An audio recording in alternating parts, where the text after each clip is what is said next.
আসসালামু আলাইকুম, রাইহানাস ট্রাভেল ব্লগে স্বাগতম। তো আজকে আমরা পিউরিটির কিট কিভাবে চেঞ্জ করতে হয় সেটা দেখাবো।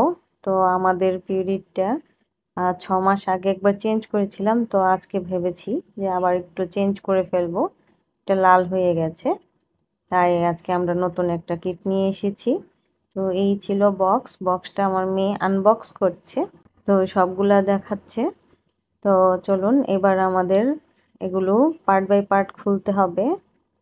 তো প্রথম আমি উপরের অংশটা খুলছি, যেখানে জাম্প স্কিল করার ইয়েটা থাকে, কিটটা থাকে। সেই কিটটা ঘুরিয়ে খুলতে হয়। দেখুন কতটা লাল হয়ে গেছে। তো এটা আমি সরিয়ে দিচ্ছি। সরিয়ে এবার নতুন একটা খুলে এটা নতুনটা লাগাতে হবে। তো নতুনটা একটুখানি অনেক কালো কালো জাম্প স্কিলের এগুলো লেগেছিল, তো আমি হালকা একটু মুছে তারপর ওটা লাগিয়ে দিচ্ছি। তো এভাবে ঘুরিয়ে পেঁচিয়ে লাগিয়ে দিতে হবে টাইট করে। তো আমার লাগানো হয়ে গেছে। তো আমি এবার জাম্প স্কিল করার যে কিটটা, ইন্ডিকেটর যেটা বলেকে, তো আমি এখন এটাকে খুলছি। এটার মধ্যে কোনো স্ক্রু নেই। তো এবার আমার নতুন যে ইন্ডিকেটরটা, সেই ইন্ডিকেটর আমি নতুনটা লাগাচ্ছি। একটু জোর করে লাগাতে হয়। তো আমি মেয়ে মানুষ লাগাচ্ছি, এতটা জোর পাচ্ছি না, যাই হোক খুব কসরত করে লাগাতে হয়েছে। তো লাগিয়েছি। এটা হচ্ছে ইন্ডিকেটর যে আপনার জাম্প স্কিলটা কতটুকু লাল হলো এটা দেখাবে। তো আমি এটা সেট করে দিচ্ছি। তো সেট করার পরে আমি এটা এখানে এক সাইডে রেখে দিব। রেখে এবার আমি মূল ইয়েটা যেটা আরেকটা কিট রয়েছে, সেই কিট রিফাইন করার যে কিট, সেটা খুলতে হয়। এটাও অনেক টাইট ছিল, তো আমার হাজব্যান্ড একটু হেল্প করে দিল এটা খোলার জন্য। তো এটা আমি খুলে, এখন এটা খুলে আর এই জাম্প স্কিলটা এটা এখানে ঘুরিয়ে, এটাকে ঘুরিয়ে খুলতে হয়। ঠিক আছে, তো ঘুরিয়ে খুলে এটা চেঞ্জ করতে হবে। তো আমি এটা নতুন লাগিয়ে ফেলেছি।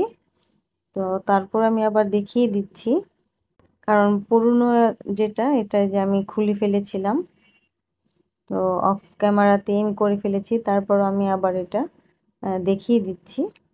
তো এটা এখান থেকে খুলতে হয়। খুলে উপরে একটা রাবার আছে যে টাইট করানোর জন্য, সেইটা, হ্যাঁ, এটা খুলে তারপরে শুধু জাস্ট এটা ঢুকিয়ে এটা টাইট করে দিতে হবে। তো বেশি কোনো ঝামেলা নেই। তো এই তো আমার নতুন কিট লাগানো হয়ে গেছে, জাম্প স্কিলটা। তো এটা লাগানোর পরে এভাবে ঘুরিয়ে একদম টাইট করে লাগিয়ে দিতে হবে। তো লাগানো শেষ হয়ে গেলে উপরের ঢাকনাটা আবার উপরের দিকে দিয়ে এখানে উপরের নবসটা লাগিয়ে দিতে হবে। তো আমি এটা বসানোর পরে নবসটা লাগাবো, কারণ নবসটা টাইট না করলে এই জাম্প স্কিলটা সঠিকভাবে টাইট হবে না। তো জাম্প স্কিলে আমি এখন নবসটা লাগিয়ে দিচ্ছি, কারণ এটা খুবই টাইট হয়ে লাগাতে হয়। তো আমার 2 হাত দিয়েও আমি লাগাতে পারছিলাম না, যাই হোক লাগিয়ে ফেলেছি।